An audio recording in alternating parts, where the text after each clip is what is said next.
दरूद पाक की बरकत का सच्चा वाकया। मराकश का एक छोटा सा गांव। धूप तेज थी, हवा में मिट्टी उड़ रही थी। इमाम मोहम्मद बिन सुलेमान अल जजुली रहमतुल्लाह अलैह, जो अपने जमाने के बहुत बड़े आलिम, फकी और वलीउल्लाह थे, वुजू के लिए कुएं के पास पहुंचे। कुआं बहुत गहरा था, पानी सतह से कई हाथ नीचे, न डोल था न रस्सी। आसपास कोई मर्द नजर नहीं आया। इमाम साहब ने आसमान की तरफ देखा, फिर कुएं में झांका। अचानक एक आवाज आई, अस्सलामु अलैकुम या सईदी। देखा तो कुएं के किनारे पर एक 12-13 साल की लड़की खड़ी थी। कपड़े पुराने, चेहरा सादा, मगर आंखों में ऐसी नूरानी चमक कि देखने वाला हैरान रह जाए। इमाम साहब ने मुस्कुराकर जवाब दिया, वालेकुमुस्सलाम वरहमतुल्लाह। बेटी, क्या तुम मुझे वुजू के लिए पानी निकाल कर दे सकती हो? लड़की ने सर झुकाया, फिर अचानक हल्की सी मुस्कुराहट के साथ कहा, ए अल्लाह के वली, आप तो अपने जमाने के सबसे बड़े आलिम हैं, फिर पानी तक नहीं पहुंच पा रहे। इमाम जजुली हैरान हो गए। ये लड़की उन्हें कैसे जानती है? उन्होंने पूछा,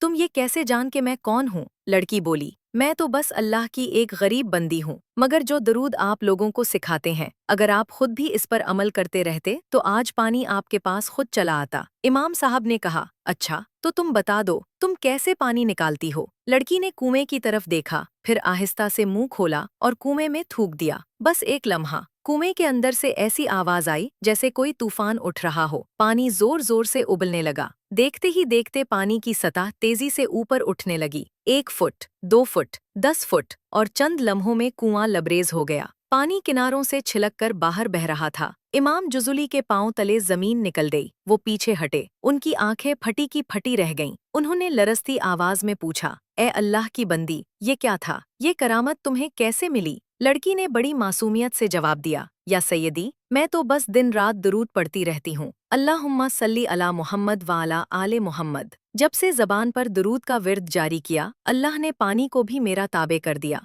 दुरूद पाक की बरकत है, बस यही राज है। इमाम जुजुली उस वक्त रो पड़े। उनके दिल में आग सी लग गई। वो सोचने लगे, ए अल्लाह, एक गरीब लड़की दुरूद की बरकत से पानी को हुक्म दे रही है, और मैं जो आलिम हूँ, मुझे तो कुएं तक पानी न मिला। इसी लम्हे उन्होंने अहद किया, अब मैं ऐसी किताब लिखूंगा जिसमें दुरूद शरीफ के सबसे खूबसूरत और मुस्तनद सीगे जमा होंगे, ताकि पूरी उम्मत इस नूर से मुस्तफीज हो। और यूं इसी एक मौजज़े ने दुनिया की मशहूर तरीन किताब दलाइलुल खैरात को जन्म दिया, जो आज भी करोड़ों घरों में पढ़ी जाती है और जिसकी बरकत से लाखों दिलों को सुकून मिलता है। दरूद पाक की एक झलक ने पानी को ऊपर उठा दिया था। आज वही दरूद हमारे दिलों को ऊपर उठा सकता है। अल्लाहुम्मा सल्ली अला मुहम्मद व अला आले मुहम्मद, कमा सल्लैता अला इब्राहीम व अला आले इब्राहीम, इन्नका हमीदुम मजीद। अल्लाहुम्मा बारिक अला मुहम्मद व अला आले मुहम्मद, कमा बारकता अला इब्राहीम व अला आले इब्राहीम, इन्नका हमीदुम मजीद। अगर आपको ये वीडियो पसंद आई हो, अगर आपके दिल को सुकून मिला हो, अगर आपने इस कहानी से कुछ सीखा हो, तो बराहे करम हमारे चैनल को लाजमी सब्सक्राइब कर दें, वीडियो को दिल से लाइक कर दें और अपने प्यारे दोस्तों और घर वालों के साथ ज़रूर शेयर कर दें।